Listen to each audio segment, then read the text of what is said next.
प्रिय विद्यार्थियों, आज 11वीं कक्षा के लिए हम लेसन नंबर 5 के 2 मार्क क्वेश्चन कर रहे हैं। बड़े ध्यान से सुनना इनको। अधिकार क्या है? अधिकार वे सुविधाएं हैं या वे परिस्थितियां हैं जिनके द्वारा जो है व्यक्ति अपना विकास कर सकता है, अर्थात अपने जीवन का विकास करने के लिए इसको जो ना अधिकार जरूरी है। क्वेश्चन नंबर 2 है, ये इस क्वेश्चन दो में कहा है कि अधिकार की कोई परिभाषा लिखो। यानी इसमें हमने डॉक्टर बेनी प्रसाद के द्वारा अधिकार वे सामाजिक अवस्थाएं हैं जो व्यक्ति की उन्नति के लिए आवश्यक होती हैं और अधिकार सामाजिक जीवन का आवश्यक पक्ष है। ये जो है किसने कहा है? डॉक्टर बेनी प्रसाद जी के द्वारा लिखी गई जो है परिभाषा है अधिकार की। उसके बाद क्वेश्चन नंबर 3, अधिकारों की कोई एक विशेषता बतानी है। अधिकार सर्वव्यापक होते हैं। इसका सर्वव्यापक का मतलब होता है कि ये अधिकार सभी के लिए समान रूप से होते हैं, सभी जगह होते हैं। क्वेश्चन नंबर 4, कानूनी अधिकार क्या है? जिन अधिकारों को राज्य की स्वीकृति प्राप्त हो उसको कानूनी अधिकार कहते हैं। जो राज्य द्वारा जो मान्यता प्राप्त होते हैं उनको क्या कहते हैं? कानूनी अधिकार कहते हैं। क्वेश्चन नंबर 5, कानूनी अधिकार के प्रकार बताइए। कानूनी अधिकार के जो ना ये नंबर 1 है नागरिक अधिकार, राजनीतिक अधिकार, आर्थिक अधिकार और मौलिक अधिकार। ये सरकार के द्वारा, ये राज्य के द्वारा मान्यता प्राप्त होते हैं।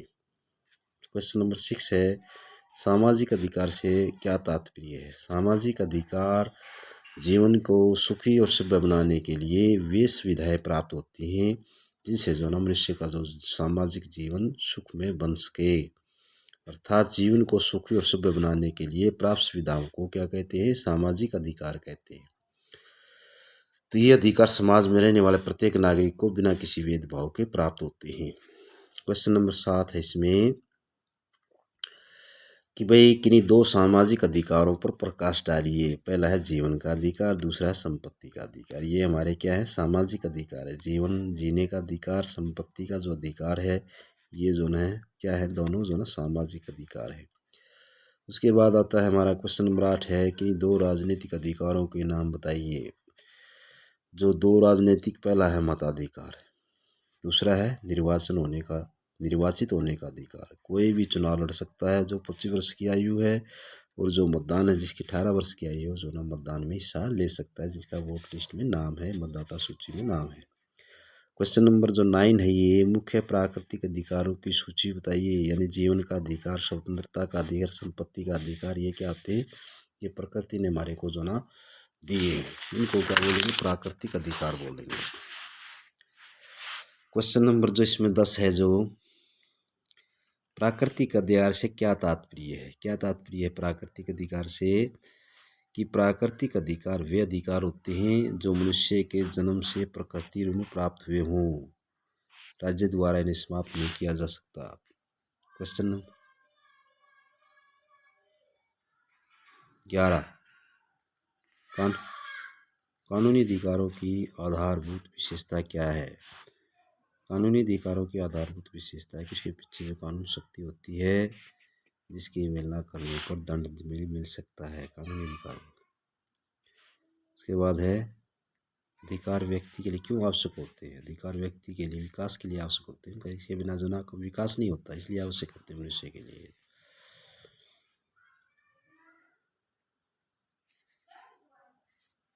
प्रेस की स्वतंत्रता। प्रेस की स्वतंत्रता तात्पर्य है कि प्रेस पर सरकार के किसी प्रकार का बंधन न हो, इसको कहते हैं प्रेस की स्वतंत्रता। यानी प्रेस होते हैं जो हमारी मीडिया है, उस पर किसी प्रकार का बंधन न होना प्रेस की स्वतंत्रता कहलाता है। संपत्ति के अधिकार किस श्रेणी में रखा जाता है? संपत्ति का जो अधिकार है वो नागरिक और आर्थिक अधिकारों में रखा जाता है। फिर 15वां जो क्वेश्चन है कि कर्तव्य शब्द के शब्द से हुई है। कर्तव्य शब्द की जो इसको क्या कहते हैं? कर्तव्य को ड्यूटी कहते हैं, और जिसका मूल शब्द होता है ड्यूटी, जिसका मतलब होता है ऋण। तो इस अर्थात हमारा जो कुछ ऐसे जो न कर्तव्य होते हैं जो कि अधिकारों के बदले लेने पड़ते हैं, हमारी जो उसका निभाना पड़ता है, कर्तव्य निभाना पड़ता है। उसके बाद आता है 16वां क्वेश्चन, कितने भागों में विभाजित किया जाता है कर्तव्यों को? 2 भागों में कर, नैतिक कर्तव्य और कानूनी कर्तव्य, 2 भागों में इसको जो ना बांटा जाता है। जो नैतिक कर्तव्य क्या होते हैं? जो सार्वजनिक हित में जिनके कार्यों में हमें करना चाहिए, वो नैतिक जो अपनी इच्छा अनुसार हो, जिससे जो ना दंड की भावना से नहीं बल्कि जो ना अपनी स्वैच्छिक भावना से जो कार्य करते हैं उसको नैतिक करते हुए कहते हैं। कानूनी का करने के प्रति जो ना पीछे जो किसकी शक्ति होती है, कानून की शक्ति होती है। अगर उसको हम नहीं करेंगे तो दंड भी मिल सकता है। इसके बाद है जो हमारा 17वां क्वेश्चन है, इसको है कानूनी कर्तव्य कौन से कर्तव्य शामिल हैं। करों की अदायगी है, जो करों को भुगतान करना, यदि नहीं करेंगे तो दंड दिया जाएगा। कानूनों का पालन भी है, यदि हम कानूनों का पालन नहीं करेंगे तो उसके बाद यदि कानून भंग करते हैं इसके प्रति भी हमें जो दंड मिलेगा। तो क्वेश्चन नंबर 18 है, नागरिकों द्वारा निभाए जाने वाले किन्हीं 2 कर्तव्यों का उल्लेख कीजिए। पहला कर्तव्य अपने नागरिकों को निष्ठावान होना चाहिए, सरकार द्वारा बनाए गए कानून का पालन करना चाहिए। ये हमारे क्या है, तो नागरिक द्वारा निभाए जाने वाले कर्तव्य। फिर अधिकार और कर्तव्य में 2 संबंध बताइए। एक का अधिकार दूसरे का कर्तव्य है। एक व्यक्ति का जो अधिकार है वही दूसरे का कर्तव्य बन जाता है कि उसके अधिकार को माने, उसमें किसी प्रकार का बाधा नहीं डाले। दूसरे का अधिकार उसका कर्तव्य भी। तो इसका जो है कि जिसका जैसे मेरा जो अधिकार है तो मेरा उसके साथ भी ये कर्तव्य बनता है कि उसके साथ अच्छा व्यवहार करें। क्वेश्चन नंबर 20 है, ये नागरिकों के 2 आर्थिक अधिकारों के नाम बताइए। जो अधिकार हैं, जैसे काम का अधिकार है, उचित परिश्रम पाने का अधिकार है, ये जो हमारे क्या आर्थिक अधिकार। जैसे काम का अधिकार, सबको अपने काम करने का अधिकार है, या उचित जो श्रम करने का अधिकार है, ये क्या है, ये रहता है।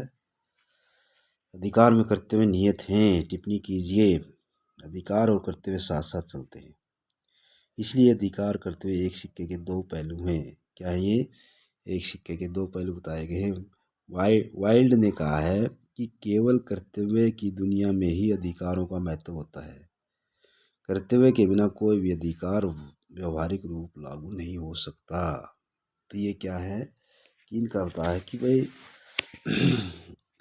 जो अधिकार हैं वो जो ना कर्तव्य के साथ साथ चलते हैं। कर्तव्य के बिना कोई भी अधिकार जो ना व्यवहारिक रूप नहीं हो सकता। ये जब क्वेश्चन में इसको बताया गया। उसके बाद जो क्वेश्चन हमारा ये है, अधिकार किसे कहते हैं। मैंने पहले बताया था कि अधिकार वैसे वो सुविधाएं हैं जिनके द्वारा जो ना प्राप्त करके मनुष्य अपना जो ना विकास कर सकता है। लेकिन समाज में रहते मनुष्य को अपना जो विकास करने कुछ सुविधाएं आवश्यक होती हैं, आवश्यकता होती है जिन्हें मनुष्य को जो सुविधाएं समाज से मिली होती हैं उन सुविधाओं को हम अधिकार कहते हैं। साधारण शब्दों में अधिकार से अभिप्राय उन सुविधाओं और अवसरों से है जो मनुष्य के व्यक्तित्व विकास के लिए आवश्यक होते हैं। समाज उन्हें जो ना मान्यता देता है। ये जो क्वेश्चन दिए गए थे ये हमारे जो ना 20-22 क्वेश्चन थे। इन 20-22 क्वेश्चन को आपने जो ना करना है। उसके बाद आता है जैसे ये हमारा इसमें दिया गया अधिकार की 4 मुख्य परिभाषाएं प्रोफेसर ग्रीन के अनुसार है। अधिकार वे शक्ति सामान्य हित के लिए जो ना अविष्ट और सहायक रूप से जो ना स्वीकृति होती है। उसके बाद जो वाइल्ड ने कहा है कि विशेष कार्य करने से संविधान की जो संवैधानिकता की उचित मांग को अधिकार कहते हैं। प्रोफेसर हेरोल्ड लास्की यानी इसको कहते हैं प्रोफेसर लास्की के अनुसार है, यानी ये याद नहीं रहेगा इसको। लास्की के अनुसार अधिकार सामाजिक जीवन की वे अवस्थाएं हैं जिनके बिना मनुष्य का व्यक्तित्व विकास नहीं हो सकता। समझे। हॉलैंड के अनुसार अधिकार एक व्यक्ति द्वारा दूसरे व्यक्ति कार्य को समाज के मत तथा शक्ति द्वारा प्रभावित करने की क्षमता है। तो ये जो ना क्वेश्चन हमारा है। फिर जैसे अधिकार के 5 प्रमुख तत्व हैं, विशेषता हैं। इसकी विशेषता मैंने कल बड़े क्वेश्चन के माध्यम से भी जो इसकी विशेषताएं करवाई थी। अधिकार व्यक्ति की मांग है, अधिकार नैतिक आधार है, समाज द्वारा स्वीकृति मांगे अधिकार, अधिकार समाज से प्राप्त होते अधिकार के साथ करते जुड़े होते हैं। तो ये जो ना ये मैंने कल ही बड़े क्वेश्चन में करवाई थी इनके जो ना आपने। उसके बाद आ जाओ जो ना ये हमारा व्यक्ति को प्राप्त किन्हीं 3 अधिकारों का वर्णन कीजिए। जीवन का अधिकार है, धर्म की स्वतंत्रता का अधिकार, काम का अधिकार। ये जो क्या है, ये व्यक्ति को प्राप्त किन्हीं 3 अधिकार है। जीने का अधिकार, श्रम की स्वतंत्रता का, काम करने का अधिकार। ये जो क्या है हमारे जो ना ये 3 जो ना अधिकार हैं। तो इस प्रकार से ये लेसन जो हमारा आज का मुख्य जो टॉपिक था यही समाप्त होता है। यदि किसी भी बच्चे को कोई समझ में नहीं आया हो तो आप इसको बड़ी आसानी से मेरे फ़ोन के माध्यम से या व्हाट्सएप के माध्यम से आपने इसको जो ना याद करना है और लिखना भी है। और इसके साथ साथ कल हम उसके बाद आगे हम जो ना इसके जो ना जो 4 मार्क क्वेश्चन है, यानी 4 नंबर के जो प्रश्न उत्तर है उनको जो समझाएंगे। ये मैं आपसे लेसन समाप्त करता हूँ। धन्यवाद।